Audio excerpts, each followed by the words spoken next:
ఆది దైవము నీవయ్యా ఆది దైవము నీవయ్యా నామము రూపము గుణములు లేని నామము రూపము గుణములు లేని ఆత్మజ్యోతివి నీవు శివా ఆత్మజ్యోతివి నీవు శివా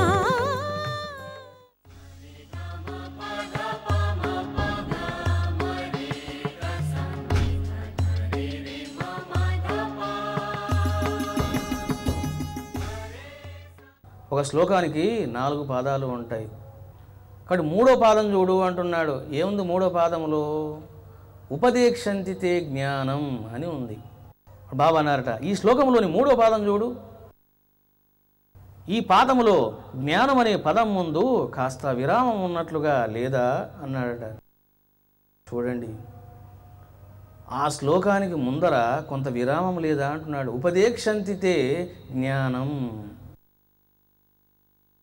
అక్కడ ఏదో కొంచెం గ్యాప్ ఉన్నట్టు నాకు అనిపిస్తుంది, నీకు అట్లా అనిపించడం లేదా అంటున్నారు బాబావారు.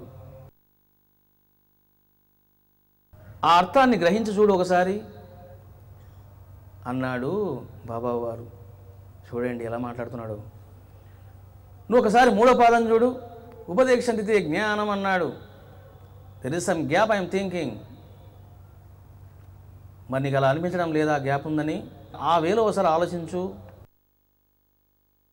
అన్నారు బాబావారు. అప్పుడు నాన్న అన్నాడు, బాబా నాకేమట్లా అనిపించడం లేదు అన్నాడు. ఎందుకట్లా అనిపించడం లేదు అంటే అజ్ఞానం ఉంది. చూడండి, అజ్ఞానం ఉన్నప్పుడు అనిపించవలసినవి అనిపించవు, ఏవి అనిపించకూడదు అవి అనిపిస్తూ ఉంటాయి. ఎందుకంటే అజ్ఞాన లక్షణం అది. కాబట్టి ఎక్కడ సంశయం ఉండకూడదో అక్కడ సంశయం వస్తుంది, ఎక్కడ సంశయం ఉండవాలో అక్కడ సంశయం రాదు. ఎందుకు అంటే ఇది అజ్ఞాన లక్షణం. మళ్ళీ బాబా అన్నారట, ఒకవేళ జ్ఞానానికి బదులుగా అజ్ఞానం అన్న పదం ఉపయోగిస్తే సరైన అర్థం ఏర్పడుతుందేమో అన్నాడు. చూడండి, మీకు ఎందుకు చెప్తున్నా, కొంచెం టిపికల్ చాప్టర్ ఇది, జాగ్రత్తగా వినండి. అందుకే నేను కూడా నెమ్మది చెప్తున్నా మీకు. బాబా అంటున్నారు, ఇక్కడ జ్ఞానానికి బదులు అజ్ఞానం అనే పదం ఉపయోగిస్తే సరైన అర్థం ఏర్పడుతుందేమో నానా అన్నాడు బాబావారు. చూడండి, అప్పుడు నాన్న అన్నాడు, బాబా శంకరాచార్యుల వారు జ్ఞానము అనే పదంతోనే వ్యాఖ్యానం చేశారు, కానీ అజ్ఞానం అనే పదంతో వ్యాఖ్యానం చేయలేదు బాబా. అంతేకాదు, నాకు తెలిసిన ఎందరో మహాత్ముల, సన్యాసుల, పీఠాధిపతుల, మఠాధిపతుల, సాధువుల, సత్పురుషుల ఎంతోమంది వ్యాఖ్యానాలను చూశాను. అవన్నీ కూడా జ్ఞానము అనే పదాన్ని బేస్ చేసుకునే ఉన్నాయి, కానీ అజ్ఞానం అనే మాటే లేదు అన్నాడు నానా చందోర్కర్. ఎప్పుడైతే బాబా ఈ విధంగా మాట్లాడుతూ ఉన్నాడో నాన్నకు ఆశ్చర్యం కలిగింది. ఏమిటిది, బాబా ఇలా మాట్లాడుతూ ఉన్నారే? ఎందుకంటే నాన్న ఏమనుకుంటున్నాడు అంటే బాబాకు సంస్కృతం రాదు అని మనసులో బాధ దృఢంగా ఉంది. చూశారా, ఆధ్యాత్మిక జీవితంలో నేను చెప్పాను మీకు, అడుగడుగున ముండ్లబాటని చెప్పాను. కాబట్టి అన్ని సంవత్సరాలు బాబాను ఆరాధించాడు, సేవించాడు, మహిమలు చూశాడు, లీలలు చూశాడు. వాట్ ఈజ్ థింకింగ్ అని ఏం ఆలోచిస్తున్నాడు అంటే బాబా వారికి సంస్కృతం రాదు అనుకుంటూ ఉన్నాడు. చూశారా మాయ ఎలా ఉంటుందో, అజ్ఞానం ఏ స్థాయిలో ఉంటుందో. ఎందుకు మామిడి పుత్తలాగా రాలిపోతూ ఉంటారంటే ఇదే కారణం. కంటి కనపడుతూ ఉన్న గురువు అర్థం కాడు, అర్థమైనా అంతు దొరకదు, అంతు దొరికినా స్థిరంగా ఉండదు. ఏ మనసులో ఏమున్నదో చెప్పేటువంటి వాడికి సంస్కృతం తెలియకుండా ఉంటుందా? సాయి అంటే ఎవరు? సర్వజ్ఞుడు, దేవుడు అంటే సర్వం తెలిసినటువంటి వాడు. మరి ఎందుకు బాబాకు తెలియకుండా ఉంటుంది? చూశారా, దీన్నే అజ్ఞానము అని అంటారు. చూడండి, బాబావారు తాను ఏనాడు దేవుడు అని చెప్పలే, కానీ దేవుడిలాగా ప్రవర్తించి మానవాళికి చూపించాడు. అందుకే టెంపుల్స్ కడతా ఉన్నారు, పూజలు చేస్తూ ఉన్నారు, ఆరాధనలు చేస్తూ ఉన్నారు. మరి దేవుడు అంటే ఎలా ఉండాలి? సర్వం తెలిసిన వాడే ఉండాలి. బాబా జీవితాన్ని మనం పరిశీలించినప్పుడు మీరు చూడండి, లోకములో ఎంత పెద్ద సిద్ధ పురుషుడైనా తాను ఏదో కొన్ని భాషల్లో మాట్లాడుతూ ఉంటాడు. మిగతా భాషల్లో అతనికి ఏమీ తెలియదు.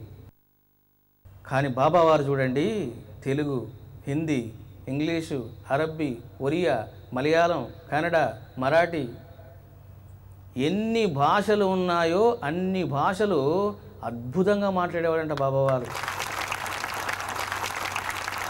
మరి నేను అంటున్నాను, బాబా ఎక్కడ నేర్చుకున్నాడు? ఎక్కడన్నా నేర్చుకున్నాడా బాబా? ఎందుకంటే 16 సంవత్సరాల వయసులో షిరిడీలో కాలు పెట్టాడు. 60 సంవత్సరాలు తను ఆ విధంగా ఉండిపోయాడు మసీదులోనే. ఎక్కడ తాను నేర్చుకున్నాడు? ఏ పాఠశాలకు వెళ్ళాడు? చూశారా? మరి ఎలా తెలిసినాయి అవి అంటే సర్వజ్ఞ. అది నీవు కూడా సర్వజ్ఞుడైతే సర్వ విద్యలు నీకు వస్తాయి, సర్వ భాషలు నీకు తెలుస్తాయి. దట్సాల్, అంతే. నువ్వు నేర్చుకో అవసరమే లేదు.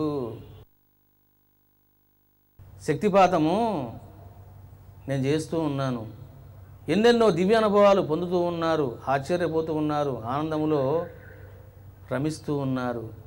మరి నేర్చుకున్నానా? ఇప్పుడు నాకు ఎవరైనా నేర్పించారా? నేర్పించలేదు. ఎవరిచ్చారు? అది గురువు ఇచ్చాడు. దట్సాల్, అంతే. దానే సిద్ధి అంటారు.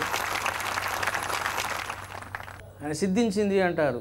అదేవిధంగా ఒక సిద్ధ పురుషుడు ఉన్నప్పుడు ఏమవుతుందంటే సకల భాషలు తెలుస్తాయి. ఏ భాష అయినా అనర్గళంగా, అద్భుతంగా, రసవత్తరంగా చక్కగా మాట్లాడతాడు. చూశారా? కాబట్టి ఎవడైనా నేను దేవుడు అన్నాడు అనుకోండి, తెలియని భాషలో మాట్లాడండి, ఇంకా దేవుడు కాదు తెలుస్తుంది, బయటపడుతుంది. ఎందుకనంటే if anybody says I'm the God అన్నారు అనుకోండి, అన్ని భాషలతో మాట్లాడాలి. మాట్లాడలేనప్పుడు నువ్వు ఎలా దేవుడయ్యావు? ఎవరిని మోసం చేస్తున్నావు? నువ్వు నిన్ను నీవు మోసం చేసుకుంటూ ఉన్నావు. నీవు భ్రాంతిలో పడ్డావు, 10 మందిని భ్రాంతిలో ముంచుతూ ఉన్నావు. దేవుడు అన్నప్పుడు నీకు అనేక శక్తులు ఉండాలి, దేవుడిలాగా నువ్వు ఉండాలి. కానీ బాబావారు ఎలా మాట్లాడారు? ఆ మాటలన్నీ కూడా ఆ భాషలను ఎలా వచ్చాయి అని అంటే అది సర్వజ్ఞత్వం. సకల సిద్ధులు తన పాదాల చెంత ఉన్నాయి. చూడండి, ఒకసారి 4 ఉద్దండ పండితులు మహారాష్ట్ర నుంచి బాబా దగ్గరకు వచ్చారు. వాళ్ళు ఏమనుకున్నారంటే ఒక మహాయోగిని దర్శిస్తున్నాము, ఆయన అద్భుతమైనటువంటి లీలలు చేస్తూ ఉన్నారు అని చెప్పేసి షిరిడీకి వచ్చారు. ఎందుకు వచ్చారు వాస్తవంగా అని అంటే బాబా వారి ముందర ఆనాడు రకరకాల ప్రదర్శనలు చేసేవారట. కొంతమంది వచ్చి కుస్తీ పట్టేవారు, ఒకరికొకడు కొట్టుకునేవారు. ఆ గెలిచిన వాడికి బాబా డబ్బులు ఇచ్చేవాడట, ఓడిపోయిన వాడు కూడా డబ్బులు ఇచ్చేవాడట. అందుకని ఎప్పుడు వస్తుందో ఆ అకేషను, ఆ కుస్తీ పడదామా, డబ్బులు తీసుకొని పోదామా అని చాలామంది పాపం ఆరాటపడేవాళ్ళు. అదేవిధంగా ఎంతోమంది వచ్చి డ్యాన్సులు వేసేవారట, నాటకాలు వేసేవారట. అంతేకాదు బాబా ముందర గనక ఏదైనా ఒక కళను ప్రదర్శిస్తే బాబా ఎంతో సంతోషపడేవారట. బాబా వారు ఎవరైనా మంచి సంగీతం పాడే వాళ్ళు వచ్చినప్పుడు, బాగా గానం చేసే వాళ్ళు వచ్చినప్పుడు మేము పాటలు పాడతాము అని వాళ్ళు చెప్పకుండానే బాబావారు తో గానా గారి అనేవారట. ఆ పాట పాడించుకొని మళ్ళీ ఊరికి పంపేవాడు కాదు, డబ్బులు ఇచ్చేవాడు. అంతేకాదు ఇదిగో వేద ఉచ్చారణలు ఇవన్నీ కూడా చేస్తే కూడా బాబావారు డబ్బులు ఇచ్చేవారట. అందుకని 4 పండితులు ఏం చేశారంటే మనం వెళ్ళి ఆ బాబా ముందర మనం వేదాన్ని ఉచ్చరిద్దాం, మనకు డబ్బులు వస్తాయని చెప్పేసి నలుగురు పండితులు పాపం ఆనందంగా వచ్చారు. తీరా వచ్చిన తర్వాత బాబాను చూశారు, గుసగుసలాడారు. క్యారే ఏ ముసల్మాన్ యోగి హై, హం బ్రాహ్మణ్ హై. ఈ ముస్లిం దగ్గర మనం ఎందుకురా వేదాన్ని చదవడము అని చెప్పేసి గుసగుసలాడుకుంటూ ఉన్నారు. ఓ పండితుడు అన్నాడు, నీకెందుకు రా చదువు, డబ్బులు వస్తాయి, మనం వచ్చింది డబ్బుల కోసమే కదా అని చెప్పేసి ఏం చేశారంటే మెల్లగా మెట్లు ఎక్కారు, మసీదు మెట్లు. నలుగురు నిలబడ్డారు. బాబావారు తన ఆసనములో గంభీరంగా కూర్చొని చిరుమందహాసముతో ఆనందంగా ఉన్నారట. కానివ్వండి అన్నాడు. వాళ్ళు అనుకున్నారు, అసలు ఈయనకి ఏమర్థమవుతుంది ఈ ముస్లింకి, కానివ్వండి మంత్రాలు అంటున్నాడు అని చెప్పేసి మంత్రాలు చూడండి అయిష్టంగా చదువుతూ ఉన్నారు, శ్రద్ధ లేకుండా చదువుతూ ఉన్నారు, ఏదో చదవాలంటే చదువుతూ ఉన్నారు. మనం కూడా చూస్తూ ఉంటాం చూడండి, ఏదైనా ఒక టెంపుల్కి వెళ్తామనుకోండి, బ్రాహ్మణుడు అక్కడ అర్చన చేస్తూ ఉంటాడు. ఒక 1000 రూపీస్ నోటు పెట్టామనుకోండి, బ్రాహ్మణుడికి ఉత్సాహం వస్తుంది, కంఠం బాగా ఇచ్చుకుంటుంది, గట్టిగా అరుస్తాడు బాగా. ఎందుకు? 1000 రూపాయలు వచ్చింది, మహాత్ముడు, దానకర్ణుడు అని సంతోషపడతాడు. మంత్రాలు కూడా బాగా జోరుగా ఉంటాయి. ఈ 1000 రూపాయలు ఇచ్చిన వాడు, నేను 1000 ఇచ్చాను, నాకు 1,00,000 ఇస్తాడు ఈ నరసింహస్వామి. ఇంకా ఆయన గోల అయినది, ఈయన గోల అయినది. ఇతనికి 1000, అతనికి 1,00,000, సరిపోయింది, దొంది. ఎప్పుడైతే ఈ విధంగా మంత్రాలు అయిష్టంగా చదువుతూ ఉన్నారో చూడండి, అయిష్టంగా ఉన్నప్పుడు ఏమవుతుందంటే బుద్ధి కూడా సరిగా పనిచేయదు. అక్కడక్కడ ఏం చేస్తుందంటే వాళ్ళు మంత్రాలు సరిగా చదవక దాటేసి వెళ్ళిపోతూ ఉన్నారు. వాళ్ళు ఎక్కడ దాటేసి వెళ్ళిపోతూ ఉన్నారు, బాబా వారు మంత్రాలు చదువుతూ ఉన్నారట. ఎప్పుడైతే బాబావారు మంత్రాలు చదువుతూ ఉన్నారో, ఉప్పు కప్పురంబు ఒక పోలిక నుండు చూడ చూడ రుచుల, చూడ అనుకుండగా రుచులా అన్నాడు అనుకో, బాబా అనేవారట, చూడ అనేవారట. ఓయమ్మ అనుకున్నారు ఈ పండితులు ఒకరి ముఖాలు ఒకరు చూసుకున్నారు. ఒరే, ఎక్కడ వేద మంత్రాలు ఎలా పలుకుతున్నారు బాబావారు అని చెప్పేసి నలుగురు సాష్టాంగ నమస్కారం చేశారు బాబావారికి. చూశారా? అంటే ఎందుకు అని అంటే సంస్కృతం బాబా నేర్చుకోలేదు, హీజ్ అ సిద్ధ, అది సిద్ధ పురుషుడైన అన్ని విద్యలు ఆయన దగ్గర ఉంటాయి. మరి ఇటువంటి బాబాను గురించి నానా చందోర్కర్ ఏమర్థం చేసుకున్నాడు చూశారా? సంస్కృతము బాబాకి ఏం తెలుసు అనుకున్నాడు. నెంబర్ 1. ఇప్పుడు అంటున్నాడు, శంకరాచార్యులు ఆ విధంగా రాయలేదు బాబా, మరొకరు ఆ విధంగా రాయలేదు బాబా అని అంటూ ఉన్నాడు. అంటే ఏమిటి? మీరు ఏదైతే చెబుతూ ఉన్నారో ఆ సిద్ధాంతం పోసగదు. కారణం ఏమిటి అని అంటే ఆ విధంగా అజ్ఞానము అని పలకరాదు. అంతేకాదు బాబా, ఉపదేక్షంతితే జ్ఞానం జ్ఞానినః తత్వదర్శనః. మరి జ్ఞానులు జ్ఞానాన్ని చెప్తారు కానీ ఎక్కడైనా అజ్ఞానం చెప్తారా? ఏమిటి బాబా ఇది సరికాదు అన్నాడు జ్ఞానచందర్కర్. చూడండి, నిజమే. మరి సంగీత మాస్టర్ సంగీతం చెప్తాడు కానీ డ్యాన్స్ చెప్తాడేంటి? కాబట్టి జ్ఞానులు ఏం చెప్తారు? జ్ఞానాన్నే చెప్తారు. మరి జ్ఞానులు జ్ఞానాన్ని చెప్పకుండా అజ్ఞానం ఎందుకు చెప్తారు? అజ్ఞానం ఎలా చెప్తారు బాబా? దెర్ ఇస్ నో ఛాన్స్ అంటూ ఉన్నాడు నానా చందోర్కర్. చూడండి, తాను పండితుడు కాబట్టి పండితుడు భాషలోనే మాట్లాడుతూ ఉన్నాడు. అప్పుడు బాబా ఇలా అన్నారట, నీవు జ్ఞానరీత్యా చెప్పిన అర్థాన్ని నేను అర్థం చేసుకున్నాను నానా. ఓకే, నువ్వేమంటున్నావు? తద్విద్ది, ఆ పరమాత్మను తెలుసుకున్నటువంటి జ్ఞాని నీ ఆశ్రయించి సేవించి వినయంగా ప్రశ్నించినప్పుడు వాళ్ళు జ్ఞానాన్ని బోధిస్తారు అని నువ్వు అంటుండవు. ఎస్, ఓకే, నేను ఒప్పుకుంటున్నాను, నేను ఒప్పుకోవడం లేదని చెప్పడం లేదు నీకు. నీవు జ్ఞానము రీత్యా, చూసారా, జ్ఞానము రీత్యా, according to the word of the జ్ఞాన, కాంప్రమైజింగ్ వాట్ యువర్ సేయింగ్, నేను ఒప్పుకుంటూ ఉన్నాను. ఆ పదాన్ని అజ్ఞానము అని అనుకుంటే వచ్చే నష్టం ఏముంది అన్నారట బాబావారు. అక్కడ అజ్ఞానము అని అనుకుంటే నష్టం ఏముంది? ఎందుకు అని అంటే ఆ శ్లోకములోన ఉపదేశంతి తే జ్ఞానం అని ఉంది. అక్కడ చిన్న కామ పెట్టవచ్చు, దాని అవగ్రహము అంటారు. మాకు నవగ్రహాలు తెలుసు, అవగ్రహం కూడా ఉందా స్వామి? దాన్ని ఆ కామని ఏమంటారంటే అవగ్రహము అంటారు. సరిగ్గా అవన్నీ మీకెందుకు కానీ గోలా. అప్పుడు ఏమవుతుందంటే అది కామ గనక ఉన్నదా అది అజ్ఞానం అవుతుంది. ఉపదేశంతితే అజ్ఞానం అనాలి. కామ గనక లేదనుకోండి, అక్కడ దాని అవగ్రహం కనుక లేదనుకోండి, ఉపదేశంతితే జ్ఞానం. వాళ్ళు జ్ఞానాన్ని బోధిస్తారు అనే ప్యాటర్న్లో మాట్లాడతారు.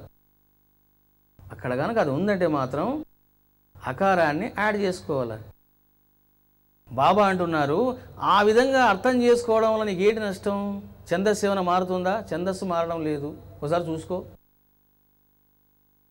ఎందుకు? Whenever you are using avagraha there is no change in the chandas. ఛందస్సులో మార్పు ఉండదు. కాబట్టి అక్కడ కామ పెట్టుకుంటే నీకేంటి నష్టమో అన్నారు. చూశారా, దీన్నే అద్భుత వ్యాఖ్యానము అని అంటారు.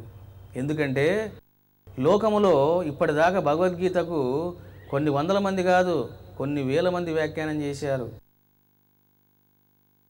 అవన్నీ కూడా కురుక్షేత్రములో లైబ్రరీలో భద్రపరచబడి ఉన్నాయి.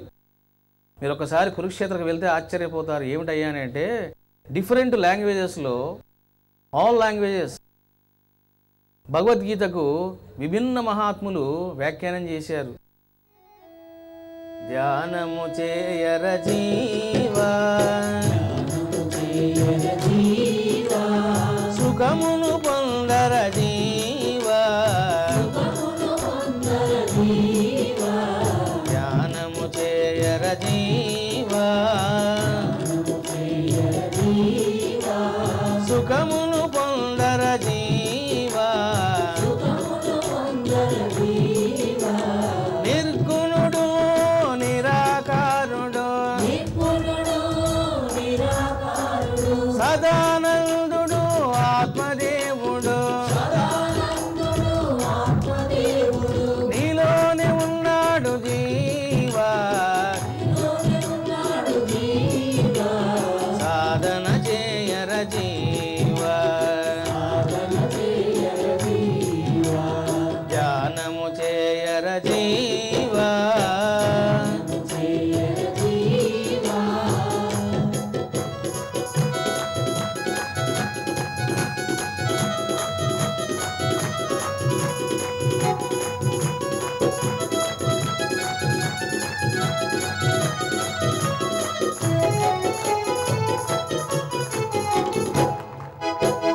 తిరుపతి ఏలా షిరిడి ఏలా,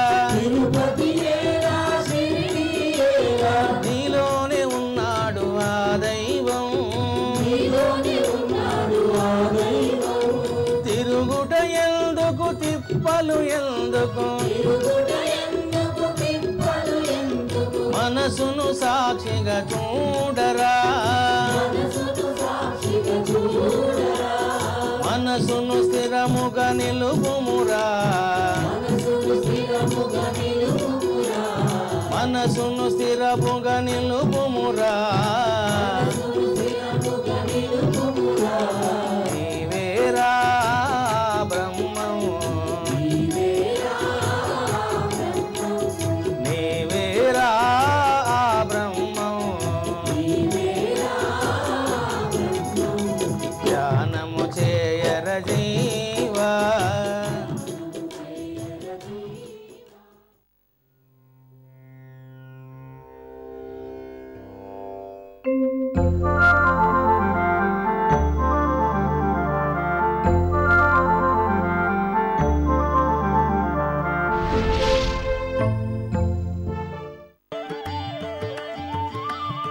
వ్యాస మహర్షి 18 పురాణాలను 18 ఉప పురాణాలను బ్రహ్మసూత్రాలను రచించి జ్ఞానదాన సేవయే చేశారు. వాల్మీకి మహర్షి రామాయణమును యోగ వాసిష్టమును రచించి జ్ఞానదాన సేవయే చేశారు.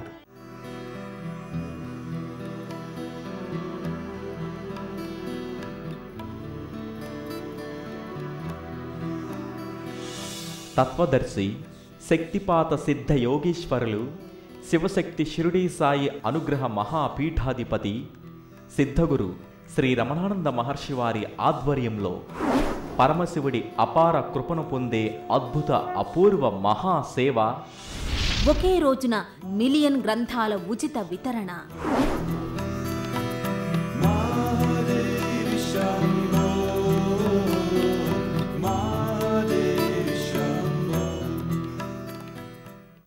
శ్రీరాముడు 4 నెలలు కఠోరంగా తపస్సు చేసి ధ్యానించిన దైవం ఎవరు? శివుడు.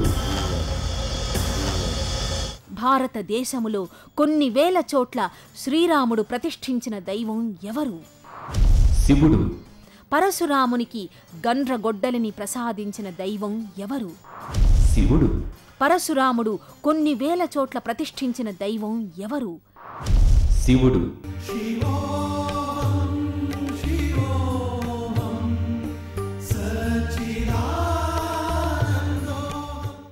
2014 జూన్ 29 సుదినాన ఒకే రోజున 456 పేజీల మిలియన్ గ్రంథాల ఉచిత వితరణ మహాసేవలో గ్రంథదాతలుగా పాల్గొనండి. అపార పుణ్యాన్ని శివానుగ్రహాన్ని పొందండి. ఓం నమః శివాయ.